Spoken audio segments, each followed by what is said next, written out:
Welcome in, guys, to Steelers Talk. I'm Megan Payton. We've got Overreaction Monday coming up, but first, it is time for Mailbag Call. This is where you guys need to get your questions in. We are doing a mailbag show later this week, so use hashtag Steelers.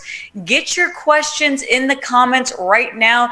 Here's the catch, though. You do have to be subscribed in order to be featured on our show later this week. We are looking forward to seeing all the questions you guys have, so do not miss out on our show coming up.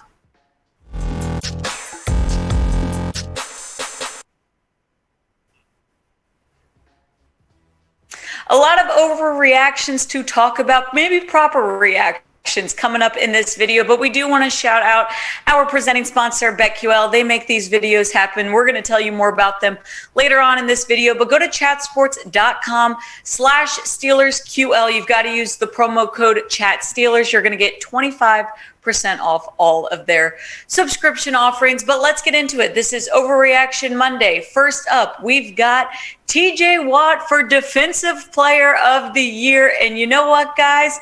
This is not an overreaction.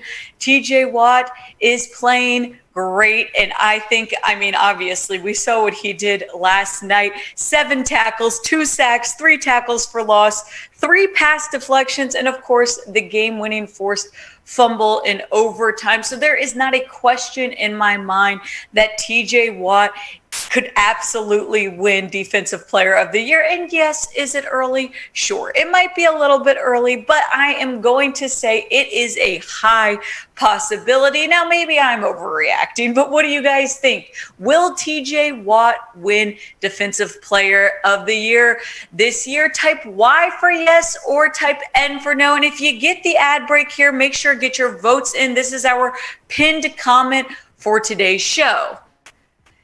Now, to me, TJ Watt is definitely at least a top 3 contender. Now, yes, he is going to be going up against guys like Myles Garrett, Aaron Donald, Trayvon Diggs. Those are kind of the top 3 guys, obviously, with TJ Watt in the mix. Now, this can obviously change. We are only finishing up week 6 of the NFL season, so we'll see how, these guys kind of play out. But I do think TJ Watt is going to be a contender no matter what. There's a reason why he's the highest paid defensive player in the league, with 14 tackles so far, 5 sacks, 4 tackles for loss, 2 forced fumbles, and 1 fumble recovery. I like TJ Watt winning Defensive Player of the Year, so no, it is not an overreaction in my opinion. Next up, though, on today's Overreaction Monday, we've got terrible calls by the refs last night. And you know what? It's somewhat true. And this is a common thing that happens after a game where you look back and you go, okay, were the refs on our side here? Did they kind of call some bad things? And I'll say this, the Big Ben fumble, it did make sense. And I might take a little bit of heat for this, but if you really go back and look at what happened, Big Ben did bring his arm back. It didn't look like a forward pass. And yes, they called it incomplete at first, but I do agree with the refs there. I do think that it is okay that that did get called as a fumble. Now, luckily, the Seahawks didn't end up scoring off that drive, so we'd be talking a little bit different right now, maybe, if that would have resulted in Seahawks points. But I am going to say there was no reason whatsoever to stop the game for the DK catch. This is, if you guys didn't see it or you don't remember, at the end of regulation last night, they called it, it was what? Less than a second left on the clock.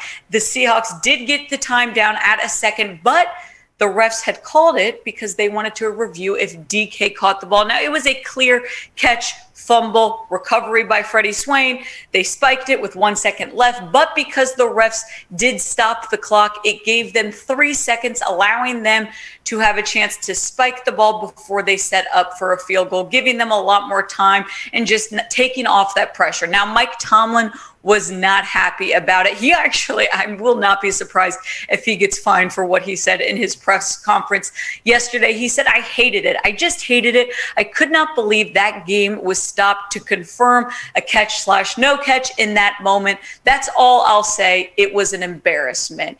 And to me, luckily the Steelers did win, but if they would have lost, this would be a different conversation. And that's just the reality of it. Luckily, the Steelers did win, so we can look at it, be upset about it, but ultimately, you know, they got the job done. I do think the refs have to be more on top of that, because those are game changers. I mean, say Jason Myers, the kicker for the Seahawks, didn't have that time to really get set. He could have easily missed that field goal, then allowing the Steelers to win and not have to go into overtime. These are all topics that get brought up, though, after a game. As far as the ref calling goes, do you guys think the refs were bad last night? If so, we're not giving you options here. I'm just telling you, if you think the refs were bad, go to the comments right now and type "bad" in all caps. Sorry, refs. I do think that end of regulation call was insane. Refs were bad. Now, what's not bad is our presenting sponsor, which is BetQL. BetQL gives the best bet recommendations. They've got everything from player props to spreads, over-unders. I'm telling you guys, bet smart. They give the best recommendations. Go to chatsports.com/SteelersQL. You've got to use the promo code ChatSteelers. You're going to get 25% off of all of their subscription offerings. Next up for Overreaction Monday, we've got Alex Highsmith, most improved player. And this is not an overreaction to me at all. I think that Alex Highsmith played amazing last night.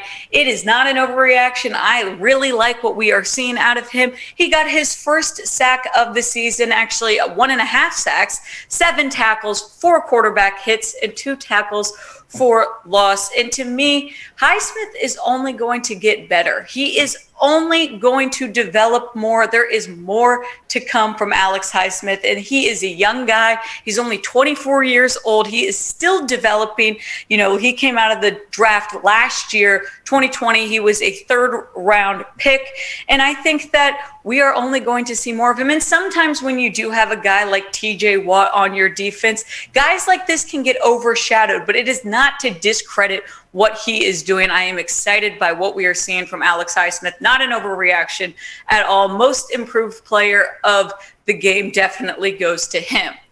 Next up, Overreaction Monday, we are talking about Chase Claypool. Was Claypool awful last night? Did Chase Claypool play terrible? Now, he didn't play great. I will say that. This might be an awful, might be an overreaction just because he wasn't targeted a ton, but he didn't play great. That is the reality of the situation. And now I kind of get curious. When I was watching him last night, I started to think he's a little off. Claypool doesn't look like himself. And, you know, he'd had 7 targets, only 2 receptions. So, yeah, that's not a good margin. But also, again, he wasn't targeted a ton. He only had 17 yards.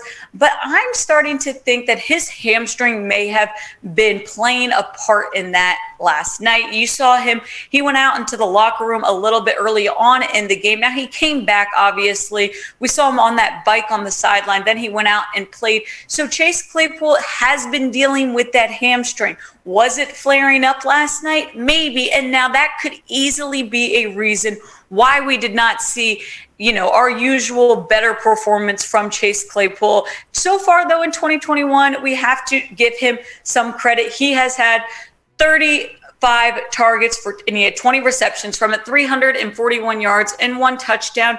He is going to be used even more. Now, you have to remember, these stats are mostly when Juju was playing too. So the ball is being spread different when you've got a guy like Juju, and now it's going to be mostly him and Deontay Johnson getting the reps. I'm not worried about Claypool, though. To be honest, like, I do think that the hamstring was bothering him, or he just had an off game, and that's okay. There's a lot of pressure on him right now. All eyes are on him because a lot of people are saying, yeah, he is the number 1 receiver. You can make an argument for Deontay Johnson, but no, Chase Claypool has kind of been that number 2 guy. I'm not terribly concerned about Chase Claypool, but are you guys? Maybe I'm underreacting. So go to the comments right now. Let me know, are you concerned with Chase Claypool. Scale this from 1 to 100. Now, this to me, okay, if you do 100, come on, that is just not a realistic scale. I'm going to say, I mean, what, a 5, not even. If we're scaling it to 100, this is a very, very minimal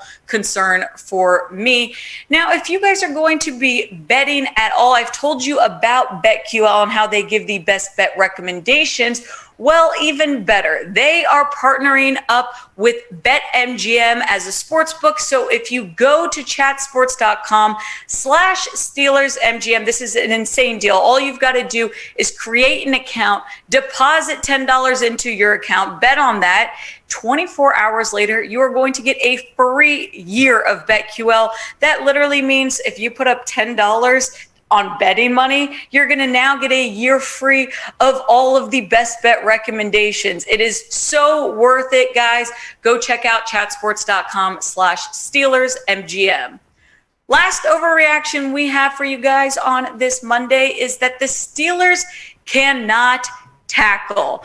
Now, I wish I could say this was an overreaction. Honestly, that it kind of hurts to say it, but I had the same thought watching the game last night, especially in the third quarter. The Steelers could not tackle. They could not stop the run. We've talked about how this has been a problem for Pittsburgh, but they allowed 144 rushing yards, not to mention the Seahawks top running back, Chris Carson, he didn't play at all. He's been out with a neck injury. So they had their number 2 guy in, Alex Collins, who I actually think is pretty good, but he just crushed the Steelers defense. And to me, a lot of this falls on guys like Minkah Fitzpatrick. He missed a lot of tackles yesterday. And this is a guy that I am somewhat concerned about. Minkah needs to step up. He needs to make those tackles because it is not going to get easier. You guys went up against a second string running back and still allowed that many yards. Terrell Edmunds, another guy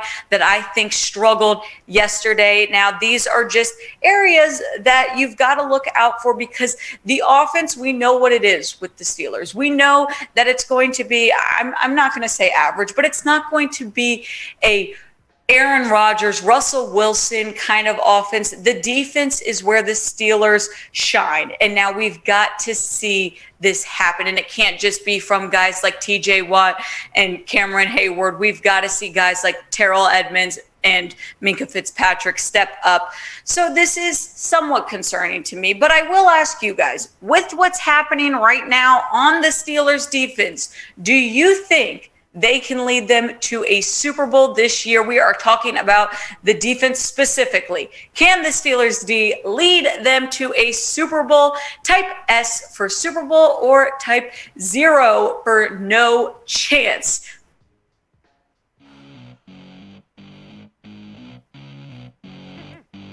Sorry, I didn't realize we were ending right after there, so it was kind of awkward.